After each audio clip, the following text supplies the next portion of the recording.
Hi, it's Kevin Lebates here, and video 2 in a series on decentralization and centralization. And in the previous video, I tried to explain a bit about why markets are centralized, not from an economic perspective, but from a social perspective. And obviously, I didn't do as good a job with that as I'd hoped to because of some of the comments that I received. So I thought it was worth digging into this a bit more.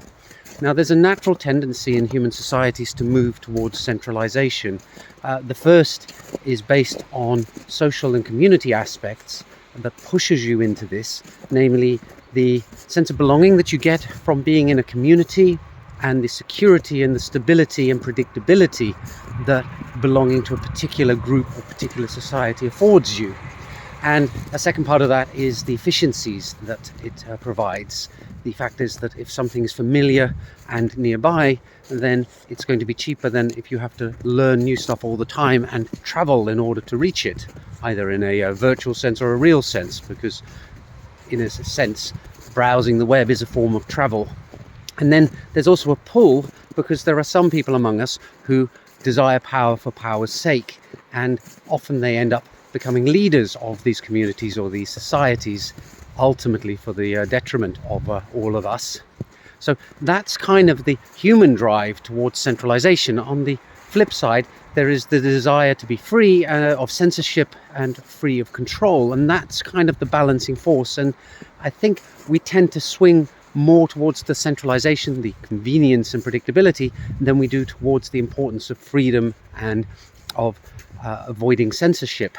So that was kind of the point that I was trying to set up in the previous video, and I don't think I did a brilliant job of it, so hopefully this explains a bit more. And that allows me now to go on to the next thing, which is the problem I see with the way that decentralization is going.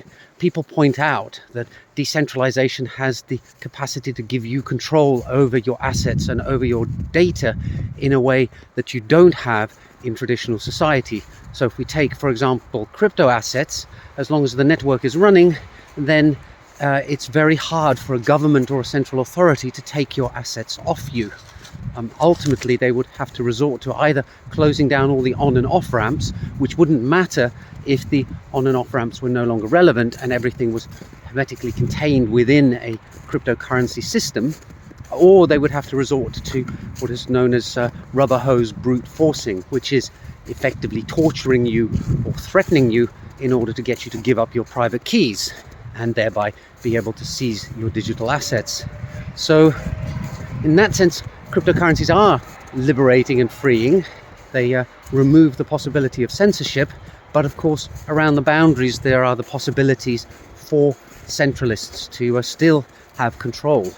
And I think that is one side of the problem that I'm trying to address here, with the fact that decentralization isn't a magic silver bullet that's going to cure everything and fix all the problems with censorship and centralized control. And then the second part of that is that people just like, on the whole, as long as they aren't suffering, to be in a centralized system for precisely the reasons I gave before. We see that in society, that we give up freedoms when we're fearful. So there's a terrorist attack, emergency powers are invoked, and people go along with it because they live in fear. So and there are plenty of quotes out there that you can find on the web where people are sort of saying that this natural human trait is to our detriment, that we are too ready to give up our independence and our freedom in search of security, and the result of that is that we end up with neither. Anyway, so those are the kind of things that I was alluding to in the previous video. And this is the worry I have about decentralization, which is it doesn't matter if you are in complete control of your data and your assets if you have nowhere to exercise that control. And when you look at the way that Web3 is going, we're seeing the same central parties springing up, dominating the space, because people naturally gravitate towards them. And the fact that the underlying assets that we're talking about, NFTs or cryptocurrency, are under your full control is all great and good, but ultimately if you have to operate through one of these centralized portals, or you are somehow pushed into or compelled to use one of these centralized portals in order to interact with others in the community, then it doesn't really matter if these underlying assets are under your complete control, because you're still having to go through the gateway that these services provide.